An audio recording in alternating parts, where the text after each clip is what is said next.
Bonjour, j'ose croire que tout va bien. Nous continuons notre balade dans la connaissance. Dieu, l'être qui est digne de respect, qui a une importance suprême.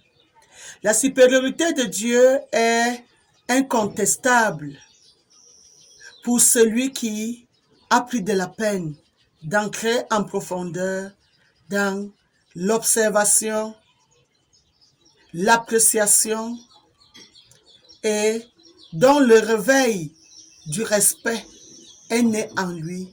Il comprendrait alors que lorsqu'on parle de Dieu, Dieu est suprême. Dans la notion de suprême, on dit qui est au-dessus de tous et de tout, qui ne saurait être dépassé, un être suprême. Mais les humains se baladent souvent et décident qu'on les appelle le suprême. Juste parce qu'il est dans une petite secte où il a quelques personnes qui sont sous ses pieds, il se fait appeler le suprême. Seul Dieu est suprême parce qu'il est au-dessus de tous et de tout. Alors pourquoi est-il au-dessus de tout et de tous? C'est parce que c'est lui qui a mis sur pied tout. Et il nous a tous mis sur pied. Lui qui nous a sortis du néant à une existence, il reste et demeure le seul qui soit suprême et au-dessus de tous. Quand on dit souvent la suprématie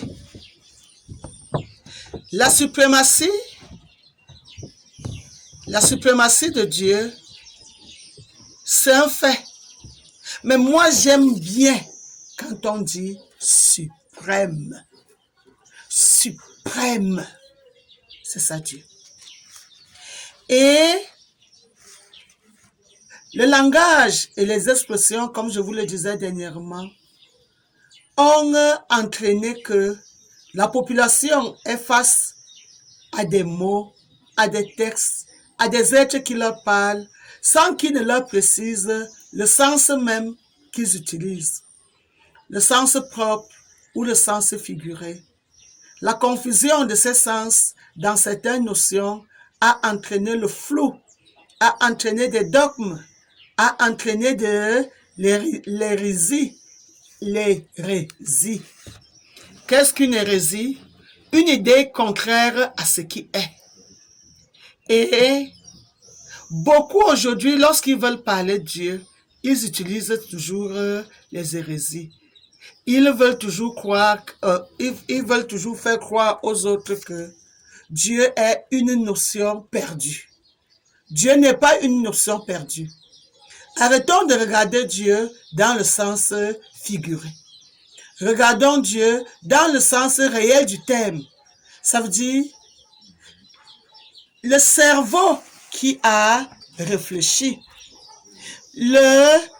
l'autorité qui a eu tous ses potentiels capables de mettre sur pied un magnifique univers comme le nôtre.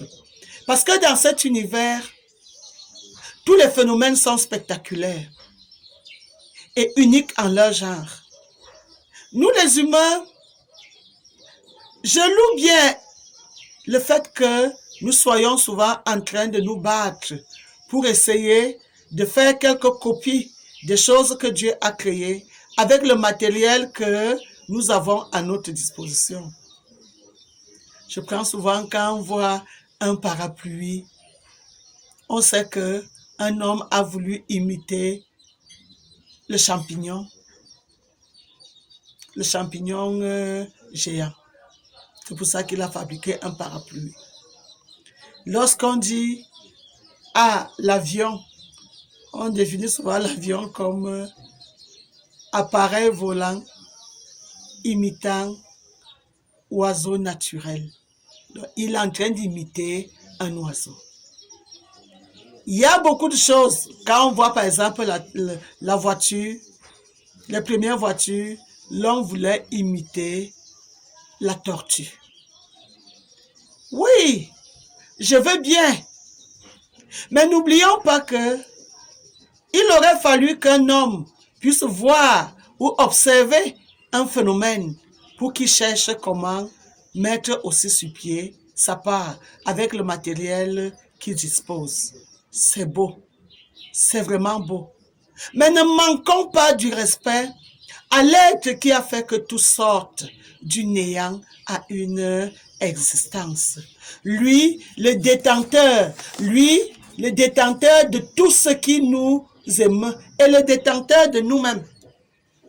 Quand parfois un humain dit qu'il est suprême, alors qu'il ne gère pas son souffle de vie, mes bien-aimés, il peut arriver que pendant que tu as fait un projet géant sur 10 ans, que celui qui te donne le souffle de vie te reprenne le souffle de vie aujourd'hui et que ton projet tombe alors à l'eau si tu n'as pas eu à le partager avec ceux qui ont aussi un niveau de compréhension comme le tien.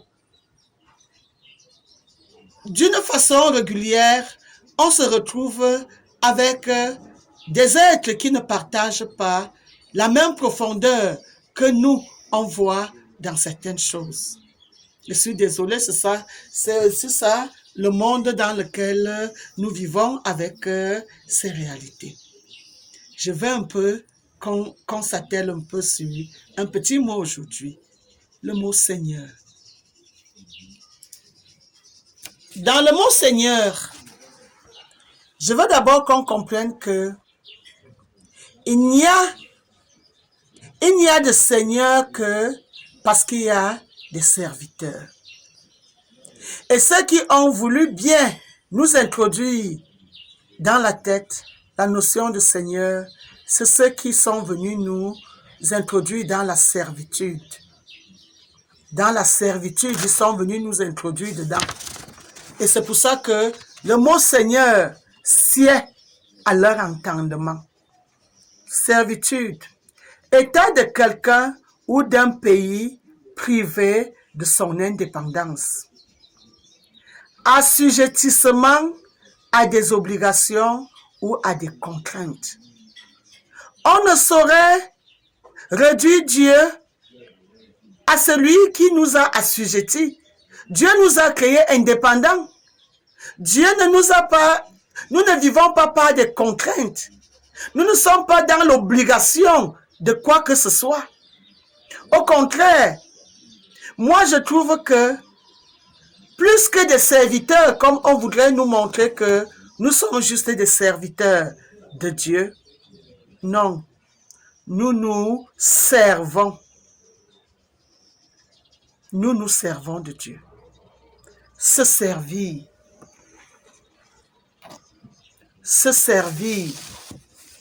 s'approvisionner chez quelqu'un de façon habituelle, faire usage, mes bien-aimés. Nous nous approvisionnons en vie, énergie. Nous nous approvisionnons en subsistance. Tout ce que Dieu a créé vient de quelque chose. Et c'est encore Dieu qui a mis sur pied cette subsistance. Le ver de terre, qu'on va dire que le ver de terre se nourrit de terre, c'est Dieu qui a créé le ver de terre et a créé la terre. Quand on va dire les herbivores se nourrissent d'herbe, c'est Dieu qui a créé l'herbivore et qui a créé l'herbe. Quand on va dire que le carnivore se nourrit des herbivores, il a créé le carnivore et il a créé l'herbivore. Quand on va dire que il a créé l'omnivore, par exemple nous les humains, tout ce que nous consommons nous vient de Dieu. Alors, moi je trouve que nous nous servons de Dieu plus que nous ne sommes les serviteurs de Dieu.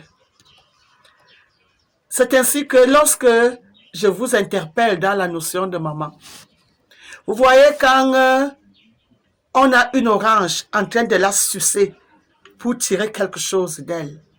C'est ainsi que chacun de nous a sucé sa mère en prenant d'abord son énergie pour prendre forme, en prenant son énergie pour prendre vie, en tirant des forces d'une mère pour qu'on puisse aussi avoir des forces. C'est ainsi que nous puisons fortement dans cet univers créé par un Dieu. Ainsi, nous puisons dans Dieu. Respectons-le. Acclamons pour ce Dieu qui nous a fait. Arrêtons de voir en lui un être que nous venons servir. Croyons-nous être à la hauteur du service de Dieu? Comment les tout petits comme nous peuvent dire qu'ils sont des serviteurs de Dieu? Nous ne pouvons pas servir Dieu. Il est hautement grand. Il est hautement puissant. Il est hautement suprême que nous, humains, nous ne pouvons pas dire nous sommes des serviteurs de Dieu. Servons nos semblables. C'est eux qui prennent du plaisir à se faire appeler des seigneurs. Oui, servons nos semblables. Là-bas, c'est juste. Mais Dieu, nous ne sommes personne pour le servir. Qu'est-ce que je peux entendre par un Seigneur?